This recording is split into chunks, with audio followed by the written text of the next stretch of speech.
ഇപ്പോൾ SFI സംസ്ഥാന secretary Sanjeev നമുക്കൊപ്പം ചേരുകയാണ്. സഞ്ജീവ്, ഇപ്പോൾ ഈ ഹൈക്കോടതി കൃത്യമായി പറഞ്ഞിരിക്കുന്നത് ചാൻസലർ എന്ന് പറയുന്നയാൾ നിയമസഭയ്ക്ക് മുകളിൽ പോകേണ്ട കാര്യമില്ല, സംസ്ഥാന സർക്കാർ നൽകുന്ന പട്ടികയ്ക്കനുസരിച്ച് മാത്രം പ്രവർത്തിച്ചാൽ മതി.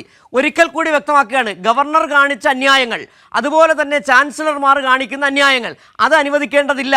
ഹൈക്കോടതി വളരെ കൃത്യമായി പറഞ്ഞിരിക്കുകയാണ്, നിയമസഭയ്ക്ക് വിധേയപ്പെട്ട്, ജനാധിപത്യത്തിന് വിധേയപ്പെട്ട്, മന്ത്രിസഭയ്ക്ക് വിധേയപ്പെട്ട് മാത്രം നിൽക്കുന്ന ഒരു പദവി മാത്രമാണ് ചാൻസലർ. ഒരുപക്ഷെ കേരളം മുന്നോട്ട് പോകുന്ന പുതിയ തീരുമാനം തമിഴ്നാട് എടുത്തതാണ്.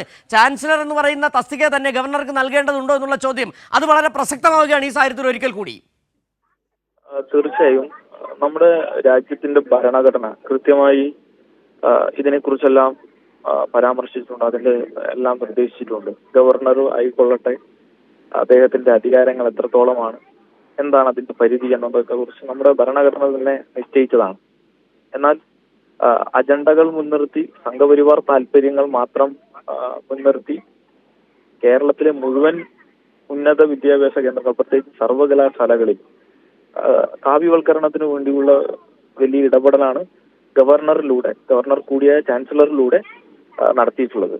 അതിന്റെ ഭാഗമായി കേരളത്തിലെ വിവിധ സർവകലാശാലകളിൽ ഭരണ സ്തംഭനവും അധികാരത്തിന്റെ വലിയ മുഷ്ടി ഉപയോഗിച്ച് അവിടുത്തെ ജനാധിപത്യ പ്രക്രിയയും വിദ്യാർത്ഥി പ്രവർത്തനങ്ങളെയും എല്ലാം വലിയ നിലയിൽ ഇടപെട്ട് അവസാനിപ്പിക്കുന്ന നിലയാണ് ഇവരുടെ ഭാഗത്തുനിന്ന് ഉണ്ടായിരിക്കുന്നത്. അതിന്റെ ഭാഗമായി തുടർ നിയമനങ്ങൾ, പുതിയ വിസിമാർ വരിക മാത്രമല്ല, അതിന്റെ ഭാഗമായി RSS താല്പര്യമുള്ള ഡീൻമാരെ പോലും നിശ്ചയിക്കുന്ന തലത്തിലേക്ക് കാര്യങ്ങൾ മാറുകയാണ്. അപ്പം അതിനൊക്കെ കിട്ടിയ ഒരു തിരിച്ചടിയാണ് ഇത്. മുന്നേ SFI ഉൾപ്പെടെയുള്ള പുരോഗമന സ്വഭാവമുള്ള സംഘടനകളെല്ലാം, ഇടതുപക്ഷ സംഘടനകൾ, വിശേഷിച്ച ഇടതുപക്ഷ പാർട്ടികളെല്ലാം പറഞ്ഞിരുന്നു, ഇത് ചെയ്യുന്നത് പൂർണ്ണമായും തെറ്റായ പ്രവർത്തനമാണ്, ഇത് തിരുത്തപ്പെടേണ്ടതാണ്, ഇത് രാജ്യത്തിന്റെ ഭരണഘടന മുന്നോട്ട് വെക്കുന്ന മൂല്യങ്ങൾക്കും രാജ്യത്തിന്റെ നിയമങ്ങൾക്കും എതിരാണ്.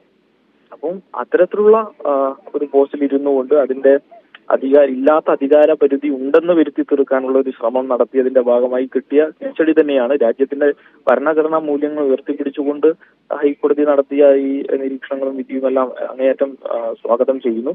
തീർച്ചയായും ഇത് മുൻ ഗവർണർ കൂടിയായിട്ടുള്ള ചാൻസലർ നടത്തിയിട്ടുള്ള ഒട്ടനവധി നിയമനങ്ങളുണ്ട്. സംസ്ഥാനത്ത് താൽക്കാലിക വിസിമാരുടെ ഒരു ഘോഷയാത്രയാണ്. അപ്പോൾ ആ വിസിമാരുടെ ഉൾപ്പെടെയുള്ള സാധുത ചോദ്യം ചെയ്യുന്ന തലത്തിലേക്ക് കാര്യങ്ങൾ എത്തിയിട്ടുണ്ട്. തീർച്ചയായും അതുൾപ്പെടെ സംസ്ഥാന സർക്കാർ, ജനങ്ങൾ തെരഞ്ഞെടുത്ത സർക്കാരിനാണ് എവിടെയും വില. അപ്പൊ അവിടെയാണ് ഇതിന്റെ യഥാർത്ഥ പ്രശ്നം നിലനിൽക്കുന്നത്. സർക്കാരിന്റെ നിർദ്ദേശങ്ങൾക്കനുസരിച്ച് പ്രവർത്തിക്കേണ്ട ചാൻസലർ ആ നിലയിൽ നിന്ന് തലമറന്ന് എന്നവയ്ക്കുന്ന നിലയിലേക്ക് കാര്യങ്ങൾ മാറി. അത് ആ നിലയിൽ തന്നെ തിരുത്തി, ജനാധിപത്യം തന്നെ അതിനെ തിരുത്തേണ്ടതുണ്ട്. അതിന്റെ ഒരു തുടർ പ്രക്രിയയിൽ ഒരു സമരത്തിന്റെ വിജയം കൂടിയായിട്ട് ഞങ്ങൾ ഇതിനെ കാണുന്നു. ഞങ്ങൾ കേരളത്തിലെ അങ്ങോളം ഇങ്ങോളമുള്ള സർവകലാശാലയിൽ നടത്തിയ സമരങ്ങളുടെ ഒക്കെ പൊരുൾ ഇത് തന്നെയായിരുന്നു എന്നാണ് ഇതിന്റെ ഭാഗമായി അത് തന്നെയാണ് സഞ്ജീവ്. ഒരുപക്ഷേ SFI നടത്തിയ സമര പരമ്പരകളുണ്ട്. ആരിഫ് മുഹമ്മദ് ഖാനെതിരെ, ആരിഫ് മുഹമ്മദ് ഖാന്റെ സർവകലാശാലയെ കാവ്യവൽക്കരിക്കാനുള്ള ശ്രമങ്ങൾക്കെതിരെ അന്ന് സംശയം പ്രകടിപ്പിച്ച ചിലരുണ്ട്. ഗവർണർക്കെതിരെ ഇങ്ങനെ സമരം നടത്താമോ എന്ന് ചോദ്യം ചോദിച്ചവർക്കുണ്ട്. ആ ചോദ്യം ചോദിച്ചവർക്ക് കൂടി നൽകുന്ന മറുപടിയാണ് ഒരുപക്ഷെ ഹൈക്കോടതിയുടെ ഈ വിധി എന്ന് കൂടി പറയാൻ കഴിയുന്നുണ്ട്. ഗവർണർ ആർക്കെതിരെയും സമരം നടത്താൻ ഒരു ജനാധിപത്യ രാജ്യത്ത് അധികാരമൊക്കെ, പക്ഷെ ആളുകളുടെ ആ സ്ഥാനം അലങ്കരിച്ചിരുന്ന ആളുകളുടെ ഇന്നലകളിലെ ആളുകൾ കാണിച്ച ഇടപെടൽ, അവരുടെ സവിശേഷകരമായിട്ടുള്ള അവരുടെ ഇടപെടൽ, അതിൽ നിന്ന് വിഭിന്നമായി ഒരു ഗവർണർ പ്രവർത്തിക്കുന്ന സ്ഥിതി പൂർണ്ണമായും ഭരണഘടനാ വിരുദ്ധമായാണ് പ്രവർത്തിച്ചത്.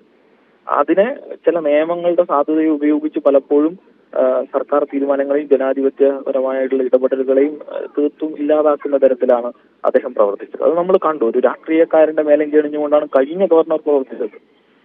അതുകൊണ്ട് ഞങ്ങൾ ആ നിലയിൽ തന്നെ തെരുവിറങ്ങി അദ്ദേഹത്തിനെതിരെ പോരാടേണ്ടി വന്നു. അത് ആ നിലയിൽ തന്നെ ഞങ്ങൾ കാണുന്നു. അപ്പോൾ ഇത്തരത്തിലുള്ള വിഷയങ്ങൾ എടുത്ത് പരിശോധിക്കുമ്പോൾ ഗവർണർ ആരിഫ് മുഹമ്മദ് ഖാനെതിരെയുള്ള സമരങ്ങൾ പൂർണ്ണമായും ശരിയായിരുന്നു എന്ന് അടിവരയിടുന്നതാണ് ഈ വിധി ഉൾപ്പെടെയുള്ളത്. അത് ആവശ്യമായിരുന്നു എന്നുള്ളതാണ്. അത് സർവകലാശാലകളെ പൂർണ്ണമായും ഈ തരത്തിൽ തകർക്കാനുള്ള ഗൂഢശ്രമങ്ങൾക്കെതിരെയുള്ള ജനകീയമായ ചെറുത്തുനിൽപ്പ് കൂടിയായിരുന്നു. കാരണം രാജ്യത്തിന് മാതൃകയാവുന്ന ഒരു ഇടത് ബോധവും അതോടൊപ്പം തന്നെ ഉയർന്ന സാംസ്കാരിക വിദ്യാഭ്യാസ നിലവാരമുള്ള ഒരു സംസ്ഥാനത്തെ തകർക്കുക എന്നുള്ളത് മറ്റൊരു അജണ്ട കൂടിയാണ്. അതിനെ ചെറുക്കേണ്ടത് ഒരു തലമുറയുടെ ആവശ്യമാണ്. അത് പൂർണ്ണമായും ഇനി മുന്നോട്ടും ആ നിലയിൽ തന്നെ കൊണ്ടുപോകും. ഇത് വലിയ ആത്മവിശ്വാസം പകരുന്ന വിധി തന്നെയാണ്. ശരി, വളരെ നന്ദി സഞ്ജീവ് ഈ സാഹചര്യത്തിൽ പ്രതികരിച്ച